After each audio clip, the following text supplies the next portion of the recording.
सोचे आप बस वॉशरूम में जाए और चंद मिनट में ही पता चल जाए कि आपको विटामिन की कमी है या फिर किसी बीमारी का खतरा है।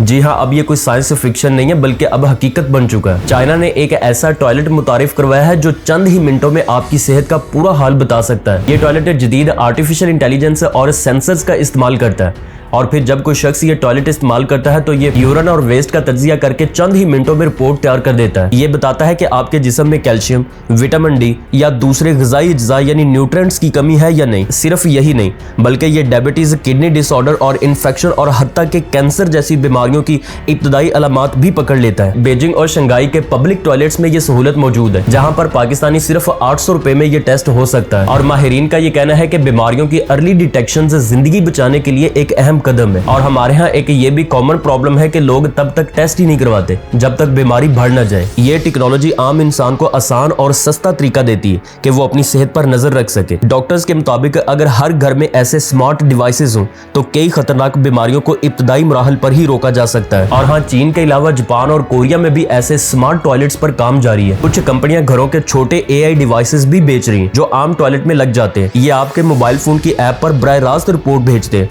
और हत्ता के खुराक से मुतल्लिक मशवरे भी देते हैं। दुनिया भर में डिजिटल हेल्थ तेजी से बढ़ रही है और ये टेक्नोलॉजी सेहत के शोबे को बिल्कुल नए दौर में ले जा सकती है। अनफॉर्चुनेटली पाकिस्तान में सूरत हाल इससे टोटली डिफरेंट है, यानी देही इलाकों में करोड़ों लोग अभी भी ऐसे हैं जो बुनियादी तिबी सहूलियात से महरूम है। अक्सर मरीज बीमारी बढ़ जाने के बाद हॉस्पिटल पहुंचते हैं जब इलाज मुश्किल या महंगा हो जाता है। अगर हमारे मुल्क में भी ऐसे स्मार्ट हेल्थ डिवाइसेस मुतारिफ हो तो ना सिर्फ मरीजों का वक्त और पैसा बचेगा बल्कि डॉक्टर्स पर दबाव भी कम होगा। और ये टेक्नोलॉजी स्पेशली उन जगहों पर ज्यादा यूजफुल साबित हो सकती है जहाँ पे हॉस्पिटल्स मीलों दूर है। यहाँ पे सोचने की बात यह है कि क्या हम भी ऐसे जदीद निजाम अपनी रोजमर्रा जिंदगी में अपना सकते हैं। पाकिस्तान जैसे ममालिक में जहाँ लोग डॉक्टर्स के पास देर से जाते हैं, ये टेक्नोलॉजी सेहत को बेहतर बनाने में गेम चेंजर साबित हो सकती है। और हाँ, याद रखें, बीमारी के इलाज से बेहतर इसकी बर वक्त प्रिवेंशन है। अगर एक टॉयलेट ही आपको ये सहूलत दे सकता है तो सर्टेनली ये फ्यूचर की एक बहुत बड़ी हेल्थ इन्वेस्टमेंट है।